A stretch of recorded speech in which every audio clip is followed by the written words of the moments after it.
ಲಂಗ ದೌಣಿ ಎತ್ಲಾಗೋಯ್ತ್ರಿ ಕಾಲೇಜ್ ಹುಡುಗೀರಾ, ಲಂಗ ದೌಣಿ ಎತ್ಲಾಗೋಯ್ತ್ರಿ ಕಾಲೇಜ್ ಹುಡುಗೀರಾ, ತೋಳಿ ಇಲ್ಲದ ಜಾಕೆಟ್ ಹಾಕೊಂಡು ಕಾಲೇಜ್ ಬರ್ತೀರಾ, ಚೀಚಿ ತೋಳಿ ಇಲ್ಲದ ಜಾಕೆಟ್ ಹಾಕೊಂಡು ಕಾಲೇಜ್ ಬರ್ತೀರಾ.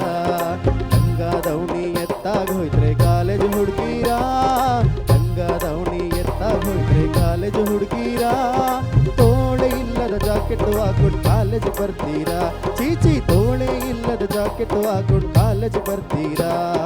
ಹಣೆಗೆ ಕುಂಕುಮ ಕೈಗೆ ಬಳೆಯ ತೊಡದೇ ಇರ್ತೀರಾ, ಹಣೆಗೆ ಕುಂಕುಮ ಕೈಗೆ ಬಳೆಯ ತೊಡದೇ ಇರ್ತೀರಾ, ಫ್ಯಾಷನ್ ಅಂತ ಯಾಕ್ರೆ ಖಾಲಿ ಹಣ್ಣೆಲ್ಲಿರ್ತೀರಾ.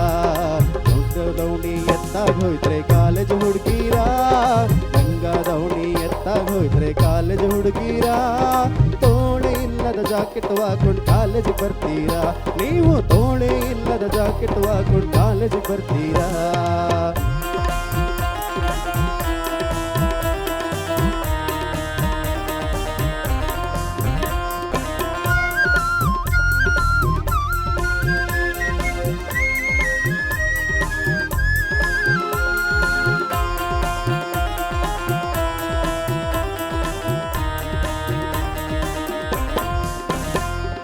ಪಾಠ ಮಾಡಕ್ಕೆ ಮೇಡಮ್ ಬಂದ್ರೆ ಮಂಕಾಗ್ ಹೋಯ್ತೀರಾ, ಪಾಠ ಮಾಡಕ್ಕೆ ಮೇಡಮ್ ಬಂದ್ರೆ ಮಂಕಾಗ್ ಹೋಯ್ತೀರಾ, ಇನ್ಸಲ್ಟ್ ಮಾಡಿರೋ ಮೇಷ್ಟ್ರು ಬಂದ್ರೆ ಮ್ಯಾಲೆ ಬೀಳ್ತೀರಾ, ನೀವು ಇನ್ಸಲ್ಟ್ ಮಾಡಿರೋ ಮೇಷ್ಟ್ರು ಬಂದ್ರೆ ಮ್ಯಾಲೆ ಬೀಳ್ತೀರಾ. ಬೆಳ್ಬೆಳ್ಗಿರುವ ಹುಡುಗರಿಗೆಲ್ಲ ಗ್ರೀಟಿಂಗ್ಸ್ ಕೊಡ್ತೀರಾ, ಬೆಳ್ಬೆಳ್ಗಿರುವ ಹುಡುಗರಿಗೆಲ್ಲ ಗ್ರೀಟಿಂಗ್ಸ್ ಕೊಡ್ತೀರಾ, ಕರ್ಕರ್ಗಿರುವ ಬೈಕ್ಲಿಗೆಲ್ಲ ರಾಖಿ ಕಟ್ತೀರಾ, ನೀವು ಕರ್ಕರ್ಗಿರುವ ಬೈಕ್ಲಿಗೆಲ್ಲ ರಾಖಿ ಕಟ್ತೀರಾ.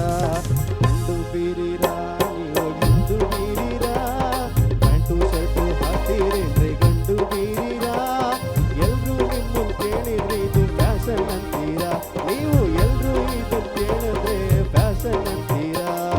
ಲಂಗ ದೌಣಿ ಎತ್ತಾಗೋಯ್ತ್ರೆ ಕಾಲೇಜ್ ಹುಡುಗೀರಾ, ಲಂಗ ದೌಣಿ ಎತ್ತಾಗೋಯ್ತ್ರೆ ಕಾಲೇಜ್ ಹುಡುಗೀರಾ, ತೋಳೆ ಇಲ್ಲದ ಜಾಕೆಟ್ ಹಾಕೊಂಡು ಕಾಲೇಜ್ ಬರ್ತೀರಾ, ಚೀಚಿ ತೋಳೆ ಇಲ್ಲದ ಜಾಕೆಟ್ ಹಾಕೊಂಡು ಕಾಲೇಜ್ ಬರ್ತೀರಾ.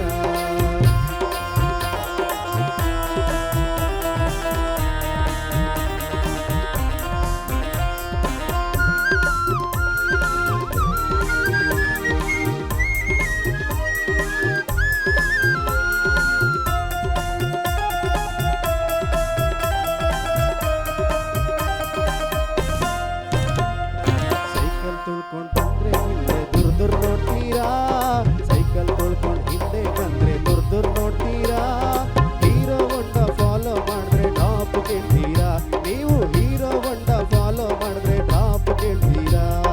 ಬೆಳ್ಬೆಳ್ಗಿರೋ ಹುಡುಗಿಗೆಲ್ಲ ಗ್ರೀಟಿಂಗ್ಸ್ ಕೊಡ್ತೀರಾ, ಬೆಳ್ಬೆಳ್ಗಿರೋ ಹುಡುಗಿಗೆಲ್ಲ ಗ್ರೀಟಿಂಗ್ಸ್ ಕೊಡ್ತೀರಾ, ಮುಂದಾಲೆನ ತಗ್ಸೋ ಬ್ಯೂಟಿ ಪಾರ್ಲರ್ಗೆ ಹೋಗ್ತೀರಾ, ನೀವು ಮುಂದಾಲೆನ ಕತ್ರಿಸೋಕೆ ಪಾರ್ಲರ್ಗೆ ಹೋಗ್ತೀರಾ. ಲಂಗ ದೌಣಿ ಎತ್ತಾಗೋಯ್ತ್ರೆ ಕಾಲೇಜ್ ಹುಡುಗೀರಾ, ಲಂಗ ದೌಣಿ ಎತ್ತಾಗೋಯ್ತ್ರೆ ಕಾಲೇಜ್ ಹುಡುಗೀರಾ, ತೋಳೆ ಇಲ್ಲದ ಜಾಕೆಟ್ ಹಾಕೊಂಡು ಕಾಲೇಜ್ ಬರ್ತೀರಾ, ನೀವು ತೋಳೆ ಇಲ್ಲದ ಜಾಕೆಟ್ ಹಾಕೊಂಡು ಕಾಲೇಜ್ ಬರ್ತೀರಾ. ಲಂಗ ದೌಣಿ ಎತ್ತಾಗೋಯ್ತ್ರೆ ಕಾಲೇಜ್ ಹುಡುಗೀರಾ, ಲಂಗ ದೌಣಿ ಎತ್ತಾಗೋಯ್ತ್ರೆ ಕಾಲೇಜ್ ಹುಡುಗೀರಾ, ತೋಳೆ ಇಲ್ಲದ ಜಾಕೆಟ್ ಹಾಕೊಂಡು ಕಾಲೇಜ್ ಬರ್ತೀರಾ, ನೀವು ತೋಳೆ ಇಲ್ಲದ ಜಾಕೆಟ್ ಹಾಕೊಂಡು ಕಾಲೇಜ್ ಬರ್ತೀರಾ. ಅರ್ಚನಾ ಉಡುಪ ಮ್ಯಾಮ್. ಏಯ್ ಸಚಿನ, ಈ ಹಾಡು ಹಾಡಕ್ಕೆ ಏನೋ ಪ್ರೇರಣೆ ನಿನಗೆ? ಏನು ಪ್ರೇರಣೆ ಇಲ್ಲ ಮ್ಯಾಮ್, ಅಂದರೆ ಮೆಲೋಡಿ ಇದೆಲ್ಲ ಥರ ಪ್ರಯತ್ನ ಪಟ್ಟಿದ್ದೆ. ಸೊ ಈ ಥರ ಒಂದು ಜೋನರ್ ನನ್ನ ವಾಯ್ಸಲ್ಲಿ ಹೇಗೆ ಬರುತ್ತೆ ಅಂತ ತಿಳ್ಕೊಬೇಕಾಗಿತ್ತು. ಸೊ ಅದಕ್ಕೆ ಇದನ್ನ ಯಾರಿಗಾರು ಡೆಡಿಕೇಟ್ ಮಾಡಕ್ಕೆ ಇಂಡೈರೆಕ್ಟಾಗಿ ಹಾಡ್ತಿದ್ಯೇನೋ ಅಂತ ನನಗೆ ಡೌಟ್ ಬರ್ತಾ ಇಲ್ಲ ಇದೆಲ್ಲ. ಮ್ಯಾಮ್, ನಾನು ತುಂಬ ಒಳ್ಳೆ ಹುಡುಗ. ಅಯ್ಯೋ ಅಯ್ಯೋ ಅಯ್ಯೋ, ಅಲ್ಲ ನೀವು ಒಳ್ಳೆ ಹುಡುಗನೇ, ಹೌದು, ಅದಕ್ಕೆ ಯಾರು ಇಲ್ಲ ಅಂದಿಲ್ಲ. ಈ ಹಾಡು ಪ್ರಸಾರ ಆದಮೇಲೆ ಎಲ್ಲ ಕೋಲು ಗೀಲು ಹಿಡ್ಕೊಂಡು ಬರ್ತಾರೆ ಹುಡುಗಿರು ನಿನ್ನ ನಟ್ಟಿಸ್ಕೊಂಡಿರೋ. ಇವಾಗಲೆಲ್ಲ ಗದರಿಸ್ತಾರ ಮ್ಯಾಮ್, ಅದಕ್ಕೆ ಲಿರಿಕ್ಸ್ ಎಲ್ಲೆಲ್ಲೋ ಓಡ್ತಾ ಇತ್ತು ನನಗೆ, ಬೈದು ಬಿಟ್ರೆ ಏನು ಮಾಡೋದು ಅಂತ. ಅಲ್ಲ, ಹಿಂಗೆ ಹುಡುಗಿರು ಚೀಚಿ ಹೇಳಕ್ಕೆ ಶುರು ಮಾಡಿದ್ರೆ ಎಷ್ಟು ಸಿಗತ್ತೆ ವಿಷಯಗಳು, ಇನ್ನು ಸೀರಿಯಸ್ ವಿಷಯಗಳು ಹೇಳಂಗಿಲ್ಲ ಅಲ್ವಾ. ಇದೇ ಲಂಗ ದಾವಣಿ ಸೀರೆ ಉಟ್ಕೊಂಡು ಹುಡುಗಿರು ಬಂದರೆ ಹುಡುಗರು ಎಲ್ಲ ರ್ಯಾಗಿಂಗ್ ಮಾಡಲ್ವಾ, ಸೀಟಿ ಹೊಡಿಯಲ್ವಾ ಅಲ್ವಾ? ನಾನು ಮಾಡಲ್ಲ ಮ್ಯಾಮ್. ನೀ ಯಾಕೋ ಕುಂಬಳಕಾಯಿ ಕಳ್ಳ ಅಂದರೆ ಅದು ಹೆಗಲು ಮುಟ್ಟು ನೋಡ್ಕೊಂತ್ಯಾ. ಅಂದ್ರೆ ಹುಡುಗ ನಾನು ಅಲ್ವಾ ಅದಕ್ಕೆ. ಬಟ್ ತುಂಬ ಸ್ವಾರಸ್ಯಕರವಾದ ಹಾಡಿದು. ನೀನು ಚೆನ್ನಾಗಿ ಪ್ರೆಸೆಂಟ್ ಮಾಡಿದೆ. ಅಲ್ಲಲ್ಲಿ ವೆರಿ ಮೈನ್ಯೂಟ್ ಫೈನ್ ಟ್ಯೂನಿಂಗ್ ಬೇಕಿತ್ತು. ಆಮೇಲೆ ನಾನು ಬಹಳ ಸಲದಿಂದ ಎಲ್ರಿಗೂ ಹೇಳ್ತಿದ್ದೀನಿ, ಪಲ್ಲವಿ ಚರಣ ಎಲ್ಲ ಒಂದೇ ಟ್ಯೂನ್ ಇರೋದನ್ನು ಆರಿಸ್ಕೋಬೇಡಿ. ಹೋಗ್ತಾ ಹೋಗ್ತಾ ಕಾಂಪಿಟೇಷನ್ ಟಫ್ ಆಗ್ತಾ ಇದೆ, ಸ್ವಲ್ಪ ಚಾಲೆಂಜಿಂಗ್ ಆಗಿರೋ ಹಾಡನ್ನು ಆರಿಸ್ಕೊಳ್ಳಿ. ವಿಭಿನ್ನ ಶೈಲಿ ಆದ್ರೂ ಅದರಲ್ಲೂ ಭಾಳಷ್ಟು ಜನ ಹಾಡಿರೋ ಫೋಕ್ ಹಾಡುಗಳನ್ನೇ, ಪ್ಯೂರ್ ಫೋಕ್ ಹಾಡುಗಳನ್ನೇ ನೀನು ಕೇಳಿರ್ಬೋದು. ಎಷ್ಟು ಕೆಲಸ ಇರೋವಂಥದ್ದು ಹಾಡುಗಳನ್ನೆಲ್ಲ ಹಾಡ್ತಿದ್ದಾರಲ್ವಾ. ಸೊ ಆ ಒಂದು ಬೆಂಚ್ ಮಾರ್ಕ್ನ ಸೆಟ್ ಮಾಡಿರುವಾಗ ನೀನು ಅದನ್ನು ಮೀರಿ ಹಾಡಬೇಕಾಗತ್ತಲ್ವಾ.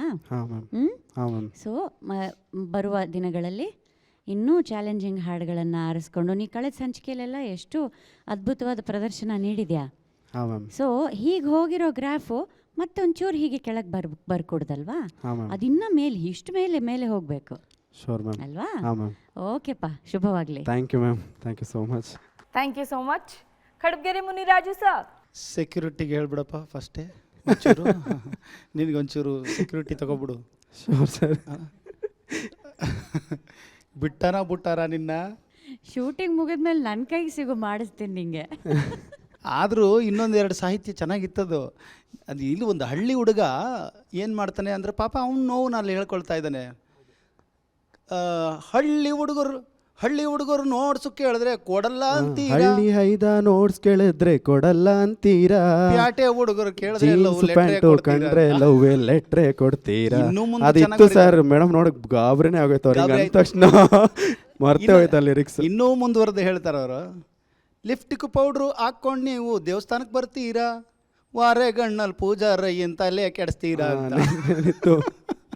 ಅಲ್ಲ, ಬಟ್ ದುರಂತ ಏನು ಅಂದರೆ, ಈ ಹಾಡಲ್ಲಿ ಬರುವ ಕೆಲವು ಸಾಲುಗಳು ನಿಜ ಆಗ್ತಿರೋದು ಹೌದು. ಈಗ ಫಾರ್ ಎಕ್ಸಾಂಪಲ್, ಬೆಳಗಿರೋ ಹುಡುಗರನ್ನ ನೋಡಿದ್ರೆ ಫ್ರೆಂಡ್ಶಿಪ್ ಮಾಡ್ಕೊಳ್ಳೋದು, ಕರಗಿರೋ ಹುಡುಗರನ್ನ ನೋಡಿದ್ರೆ ರಾಖಿ ಕಟ್, ನೀನು ಅದನ್ನು ತಮಾಷೆಯಾಗಿ ಅದನ್ನು ಹಾಡಿನಲ್ಲಿ ಹೇಳಿದ್ದಾರೆ. ಬಟ್ ಆ ಥರದ್ದು ನಡೀತಾ ಇದೆ ಎರಡೂ ಕಡೆಯಿಂದ. ಹಲವಾರು ತಪ್ಪುಗಳು ಗಂಡು ಮಕ್ಕಳ ಕಡೆಯಿಂದನೂ ನಡೀತಿರುತ್ತೆ, ಹೆಣ್ಣು ಮಕ್ಕಳ ಕಡೆಯಿಂದನೂ ನಡೀತಿರುತ್ತೆ. ಅದಕ್ಕೆಲ್ಲ ಮನೆಯಿಂದ ಸಂಸ್ಕಾರ ಹಾಕಿ ಕೊಡಬೇಕಾಗತ್ತೆ. ಯಾವಾಗಲೂ ಅಲ್ಟಿಮೇಟ್ಲಿ ಏನು, ಹೃದಯ ಪ್ಯೂರ್ ಆಗಿರಬೇಕಷ್ಟೆ. ಹೆಣ್ಣು ಮಕ್ಕಳದ್ದಾಗಲಿ ಗಂಡು ಮಕ್ಕಳದ್ದಾಗಲಿ ಹೃದಯದಲ್ಲಿ ಕಲ್ಮಶ ಇರಬಾರ್ದು, ವ್ಯಕ್ತಿತ್ವದಲ್ಲಿ ಕಲ್ಮಶ ಇರಬಾರ್ದು ಅಷ್ಟೆ. ಇದನ್ನು ಬರೆದವರು ಕನ್ನಡ ಕುಮಾರ್ ಅಂತ ಮಾಗಡಿಯವರು. ಕನ್ನಡ ಕುಮಾರ್ ಒಳ್ಳೆ ಅಕ್ಕನ ಮಗಳು ಅಂತ ಹೇಳಿ ಒಂದು ಕ್ಯಾಸೆಟನ್ನು ಮಾಡಿದರು. ಭಾಳ ಚೆನ್ನಾಗಿ ಅದು ಅವತ್ತಿನ ಕಾಲಕ್ಕೆ ಪ್ರಸಿದ್ಧಿ ಹೊಂದಿತ್ತು. ಬಟ್ ಇವತ್ತಿನ ಕಾಲಕ್ಕೆ ಬಹುಶಃ ಹೇಳಿದ್ರೆ ಸ್ವಲ್ಪ ಕಷ್ಟ. ಆಮೇಲೆ ಏನಾಗಿದೆ ಅಂದರೆ, ಊಟ ಬಟ್ಟೆ ಎಲ್ಲವೂ ಅವ್ರವ್ರ ಇಷ್ಟಕ್ಕೆ ಬಿಟ್ಟದ್ದು. ಯಾರು ಅದನ್ನು ಪ್ರಶ್ನೆ ಮಾಡೋಂಗೇ ಇಲ್ಲ. ಯಾರು ಯಾವ ವಿಚಾರದಲ್ಲೂ ಪ್ರಶ್ನೆ ಮಾಡೋಂಗಿಲ್ಲ. ಈಗ ಆ ಥರದೊಂದು ಚರ್ಚೆಗಳು ನಡೀತಿರೋಂಥ ಸಂದರ್ಭದಲ್ಲಿ ಇದನ್ನು ಕೇವಲ ತಮಾಷೆಗಷ್ಟೇ ತಗೋಬೇಕು. ಕಿವಿಲ್ ಬಿಟ್ಬಿಡ್ಬೇಕಷ್ಟೇ. ಇದು ಹಾಡನ್ನು, ಸಾಹಿತ್ಯನ ನೀವು ಭಾಳ ಡೀಪಾಗಿ ಏನಾದ್ರು ತೊಗೊಂಡ್ರಿ ಅಂತಂದರೆ ಭಾಳ ಕಷ್ಟ ಇದು. ಯಾಕೆಂದರೆ ಯಾರು ಇವತ್ತು ಏನೂ ಹೇಳಲಿಕ್ಕಾಗಲ್ಲ. ಆದರೆ ಒಂದಂತೂ ಸತ್ಯ, ಈ ಹೋಗಿದ್ದಂಥ ಎಲ್ಲ ಆ ವೇಷಭೂಷಣಗಳು, ಊಟ ತಿಂಡಿ ಎಲ್ಲವೂ ಮತ್ತೆ ವಾಪಸ್ ಬರ್ತಾ ಇದೆ. ನೀವು ಲಂಗಾದಾವಣಿ ಅಂತ ಹೇಳಿದ್ರಲ್ಲ, ಈಗ ಮತ್ತೆ ಅದು ಗಾಗ್ರಾ ಈ ಥರದ್ದೇನೋ ಬರ್ತಾ ಇದೆಯಲ್ಲ, ಆ ಥರದ್ರಲ್ಲಿ ಬರ್ತಾ ಇದೆ. ಹಳ್ಳಿ ಊಟದ ಪದ್ಧತಿಗಳೆಲ್ಲ ಈಗ ದೊಡ್ಡ ದೊಡ್ಡ ಹೋಟೆಲ್ಗಳಲ್ಲಿ ತರ್ತಾ ಇದ್ದಾರೆ ಅಲ್ವಾ. ಗಂಡು ಹುಡುಗರು ಪಟಾಪಟಿ ಚಡ್ಡಿ ಹಾಕ್ಕೊಂಡು ಮಾಲ್ಗೆ ಹೋಗೋಕ್ಕೆ ರೆಡಿ ಆಗ್ತಿದ್ದಾರೆ. ಹೌದು, ಬೆಲ್ ಬಾಟಮ್ ಬರ್ತಾ ಇದೆ. ನೀವು ಏನೇ ಆದರೂ ಕೂಡ ಮತ್ತೊಮ್ಮೆ ನಮ್ಮ ಹಳೆಯ ಪದ್ಧತಿ ವಾಪಸ್ ಬರುತ್ತೆ. ನೋಡ್ಕೊಳ್ಳಿ, ಇವತ್ತೇನು ಕುಂಕುಮ ಇಡಲ್ಲ ಅದೆಲ್ಲ, ನಾಳೆ ದಿನ ಹಣೆ ತುಂಬ ಕುಂಕುಮ ಇಟ್ಕೊಂಡು ಬರೋದು ನೋಡೋ ಕಾಲ ಏನು ದೂರ ಇಲ್ಲ. ಅದು ಒಂದು ಫ್ಯಾಷನ್ನಾಗಿ ಬರ್ಬೋದು. ಹಾಗಾಗಿ ಒಂದು ಚಕ್ರ, ಅದು ಯಾವುದೋ ಒಂದು ಬೇಡ ಅಂತ ಹೊಸದು ನೋಡ್ತಾ ಇರ್ತಾರೆ. ಹೊಸದನ್ನು ಆದಮೇಲೆ ಅದನ್ನು ಒಂದಷ್ಟು ದಿನ ಪ್ರಯೋಗ ಮಾಡಿ, ಇಲ್ಲ ಇದು ಯಾಕೋ ಇದು ಸರಿಯಾಗಿ ಕಾಣ್ತಲ್ಲ, ಇದೇ ಚೆನ್ನಾಗಿದೆ ಅಂತ ಮತ್ತೆ ವಾಪಸ್ ಬರ್ತಾರೆ. ಹಾಗಾಗಿ ಈ ಥರದೆಲ್ಲ ಒಂದು ಪ್ರಕ್ರಿಯೆ ನಡೀತಾ ಇರುತ್ತೆ. ಬಟ್ ಹಾಡುಗಾರಿಕೆ ವಿಚಾರಕ್ಕೆ ಬಂದಾಗ ಒಂದು ತಮಾಷೆಗೆ ಅಷ್ಟೇ ಈ ಹಾಡನ್ನು ಸೀಮಿತವಾಗಿ ಇಟ್ಕೊಳ್ಬೇಕು. ನಿನ್ಗೆ ಹುಟ್ಟಿದಬ್ಬ ತೋರಿಸ್ತೀನಿ ಬಾ ಅಂತಾರೆ ನೋಡು, ನಿನ್ಗೆ ಹುಟ್ಟಿದಿನ ತೋರಿಸ್ತೀನಿ ಬಾ ಅಂತಾರೆ ನೋಡು, ಗೊತ್ತಾ? ಹಂಗೆ ಮಾಡ್ಕೋಬೇಡ, ತಮಾಷೆಗೆ ಅಂತ ಹೇಳಿಬಿಡು. ನೀನು ಒಳ್ಳೆ ಹುಡುಗ, ಯಾಕೆಂದರೆ ನಿನ್ನ ಹಾಡುಗಾರಿಕೆಯಲ್ಲೇ ಗೊತ್ತಾಗುತ್ತೆ, ನಿನ್ನ ಮಾತಲ್ಲೇ ಗೊತ್ತಾಗುತ್ತೆ. ಹಾಗಾಗಿ ನಿನ್ನ ದೇವ್ರು ಒಳ್ಳೇದು ಮಾಡಲಿ. Thank you sir. ಮುಂದಿನ ದಿನಗಳಲ್ಲಿ ಒಳ್ಳೆಯ ಹಾಡುಗಳನ್ನು ಈ ವೇದಿಕೆಗೆ ತೊಗೊಂಡು ಬಾ. ಖಂಡಿತ ಸರ್. ವೇಮಗಲ್ ನಾರಾಯಣ ಸ್ವಾಮಿ ಸರ್. ಸಚಿನ್, ಹಾಂ ಸರ್. ನನಗೇನು ಬೇಜಾರಿಲ್ಲಪ್ಪ. ಕಾಲೇಜಲ್ಲಿ ನಾನು ಓದುವಾಗ ಹಾಂ ಸರ್. ನನ್ನ ಕಲ್ಲರ್ ನೋಡಿ ಯಾರು ಹುಡುಗಿರು ಬಂದಿಲ್ಲ ಅಂತಲ್ಲ, ನನ್ನ ಗುಣ ನೋಡಿ ಒಂದಷ್ಟು ಜನ ಲವ್ ಮಾಡಿದರು. ಯಾಕಂದರೆ ಮೇಡಮ್ ಹೇಳಿದ್ರಲ್ಲ, ಕಲ್ಲರ್ ನೋಡಿನೇ ಬರ್ತಾರೆ ಅಂತಲ್ಲ. ನಾವು ಚೆನ್ನಾಗಿ ಓದ್ತಾ ಇದ್ದೀವಿ, ನಮ್ಮ ಹತ್ರ ಒಳ್ಳೆ ನೋಟ್ಸ್ ಇದೆ ಅಂದರೆ ಅವರೇ ಫ್ರೆಂಡ್ಶಿಪ್ ಮಾಡ್ಕೊಳ್ಳೋರು. ಅಂದರೆ ಒಳ್ಳೆಯ ಒಂದು ಅರ್ಥದಲ್ಲಿ. ಹೌದು ಸರ್. ಬಿಳಿ ಹೆಂಡತಿ ಅಂತ ಒಂದು ಸಿನಿಮಾ ಬಂದಿತ್ತು, ಕೇಳಿದ್ರಾ? ಹಾಂ ಸರ್, ನೋಡಿದ್ದೀನಿ. ಪುಟ್ಟಣ್ಣ ಕಣಗಾಲ್ ಅವ್ರದ್ದು. ಹೌದು. ಆಗ ಡ್ಯುಯೆಟ್ ಸಾಂಗು ನಾವು ಮತ್ತು ನನ್ನ ಕಾಲೇಜ್ ಮೆಟ್ಟು ಸರೋಜಾ ಅಂತಿದ್ರು, ಹಾಡಿದ್ವಿ ನಾವು. ಅಂದರೆ ನೆನಪು ಬೇರೆ ಏನೂ ಭಾವನೆಗಳಿಲ್ಲ. ಆದರೆ ಕಪ್ಪು ಅನ್ನೋದು ಒಂದೇ ಇದಲ್ಲ, ಕಪ್ಪು ಇರ್ತಕ್ಕಂಥವ್ರನ್ನೂ ಹೃದಯದಿಂದ ಪ್ರೀತಿ ಅಂತಲ್ಲ, ಅದು ಜೊತೆಗೆ ಒಂದು ರೀತಿ ಆತ್ಮವಿಶ್ವಾಸ ಕೊಡ್ತಾಯಿದ್ರು, ನಮ್ಮ ಜೊತೆಗೆ ಬೆರೀತಾಯಿದ್ರು ಅಲ್ವೇ? ಹೌದು ಸರ್. ಆಮೇಲೆ ನಾನು ಇಲ್ಲಿರ್ತಕ್ಕಂಥ ನಮ್ಮ ಸ್ಪರ್ಧಿ ಹೆಣ್ಮಕ್ಳಿಗೆ ಹೇಳ್ತೀನಿ, ಹುಡುಗರ ಮೇಲೇನೂ ಒಂದು ಏನಾದರೂ ಈ ಥರ ಒಂದು ಹಾಡು ಹೇಳಬೇಕಮ್ಮ ಮುಂದಿನ ಸಂಚಿಕೆಗಳಲ್ಲಿ ನೀವು. ಅವ್ರಿಗೊಂದು ಅವರ ವೇಷಭೂಷಣಗಳ ಬಗ್ಗೆ ನೀವು ಯಾರಾದರೂ ಒಂದು ಹಾಡು ಹೇಳಬೇಕು ಅಂತ ಅಲ್ವೇ? ಅಂದರೆ ಮುನ್ರಾಜು ಅವರು ಭಾಳ ಕ್ಲಿಯರ್ ಮಾಡಿದ್ದಾರೆ ಹೇಳ್ಬಿಟ್ಟು, ಇದು ತಮಾಷೆಗೆ ಅಷ್ಟೇ ಹಾಡೋದು ಅಲ್ವೇ?